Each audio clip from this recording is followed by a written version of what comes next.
Hello, my name is Brian Locascio, and today I'm going to be teaching you the beginning and starting path to be a good snare drummer. Today I will be teaching you specifically the first techniques that you need to learn in order to master this skill. We will be going over things such as stance, stroke, exercises and how to practice, types of rolls, roll skeletons, and last but not least, I will be showing you how to play an excerpt from an etude. So let's get started. First of all, let's talk about stance. When standing and getting ready to play the snare drum, you want to make sure that your feet are shoulder length apart. So go ahead and look down and make sure that your feet are lined up with each shoulder. Second, what you're going to do is you're going to be focused on grip. So this would be the time to get your drumstick, like so. It can be any brand. And if you have a Vic American Custom SDI General, then a neat little fact is you can put your thumb up by the H, and that should be right about at the right height. But for those of you who aren't as lucky, just know that you can put it 1/3 up the stick and try and get 2/3 down the stick. What you want to make sure and look for is that you're gripping it with both your pointer and your thumb finger in between those little knuckles right there. And what you want to do is you just want to gently wrap the rest of your fingers around it. You don't want to squeeze too much or put all the weight as a pivot on those two fingers, but you want to make sure that those are the most firm. Also, what you want to do is make sure that once you do grip it, your pointer and thumb finger will be lined up. You don't want any of this, and you don't want any of this. Make sure that they're lined up there.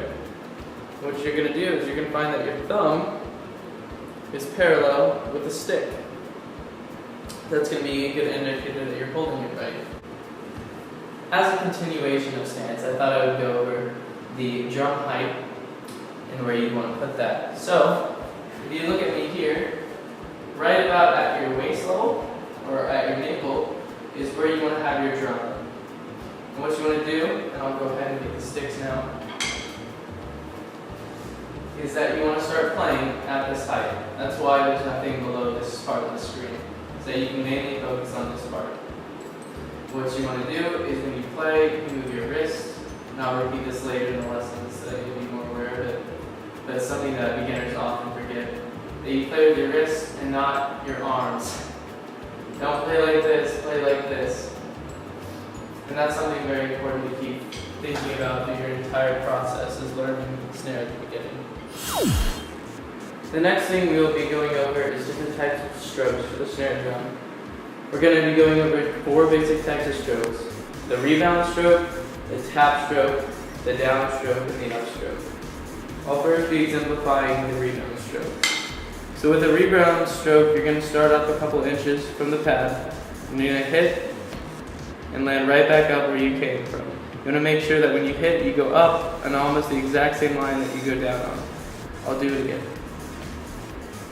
When exemplifying the rebound stroke, areas that you would use this in would be a basic quarter note, back and forth between sticks.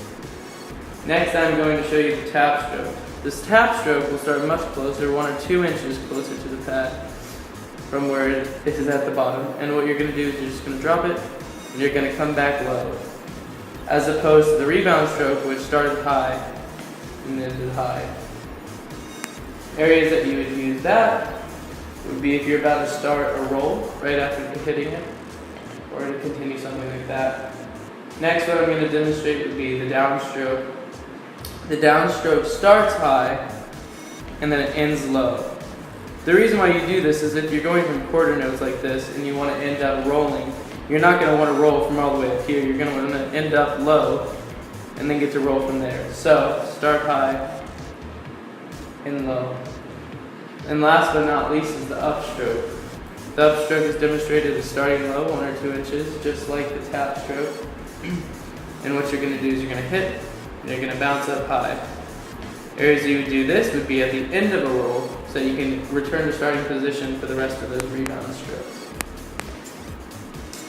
What I'm next going to be talking about the exercises that you can do, in which you can get better and train even more. So this is when you grab your second stick.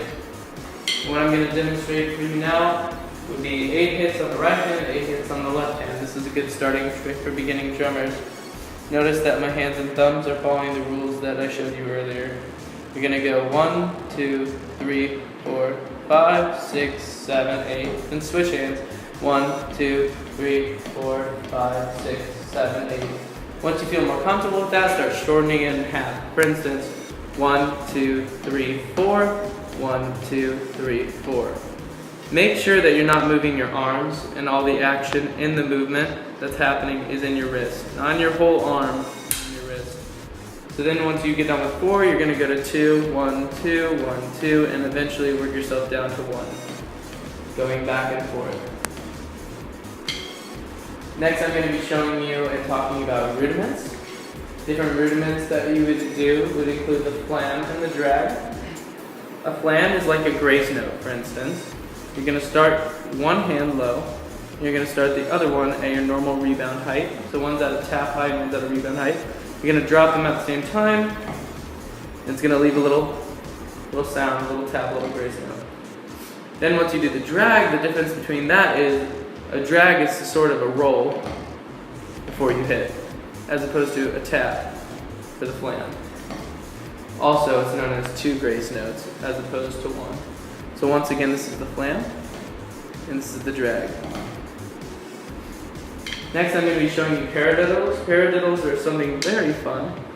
What you can do is you can go, instead of going right, left the whole time, you can start by going right, left, then double the right, right, then switch, left, right, double left, left. So it'd be known as right, left, right, left, right, left. The paradiddle is a fun exercise you get to do once you want to start alternating hands more and more. Next, I'll be showing you the buzz roll. The thing about the buzz roll is you want to make sure you don't have too much tension on your hand when you're doing this exercise. You want to simply hit, and you want to hold it down, but not so much that it stops, just enough that it bounces a bunch. And you can start going a little gentler, and then it's slowly getting harder, and then getting into a buzz. The thing about a buzz roll is you're going to start off going back and forth, and then eventually you'll work it up faster and faster until you can't exactly tell when each hand is hitting. That's the thing about a buzz. The difference between that and the double roll, which is our next roll, is that the double roll is going to hit down, and it's going to bounce twice. 1, 2, 1, 2. So that's the difference. The buzz roll is continuous. The double roll is hence double twice. And lastly, but not least, we're going to be talking about roll skeletons. Roll skeletons are the underlying rhythm, usually counted in 16th notes. For instance, if you're going to have quarter notes, the roll skeleton would be counted in 16th notes. So if it tells you to do a roll, such as a buzz for a quarter note, you're going to do 4 16th notes. For instance, 1, 2, 3, 4, 1 E and a 2 E and a. So you're going to count those rolls. Each 16th is a little buzz. 1, 2, 3, 4, 1 E and a 2 E and a. So that's how you do a roll skeleton. As you continue to practice what I've shown you thus far in the videos, you'll eventually be able to play things such as etudes. In this example, I will be showing you an excerpt from an etude.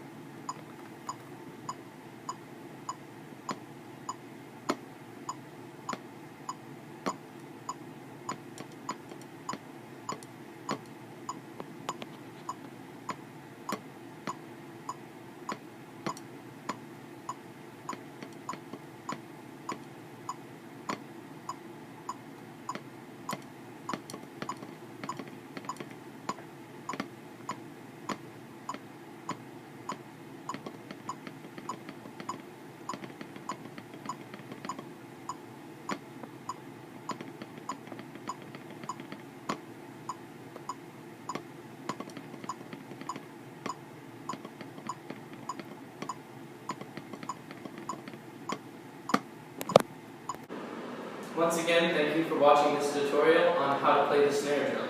And stay tuned for our later episodes that are coming up that will focus on keyboard percussion, such as instruments as the glockenspiel.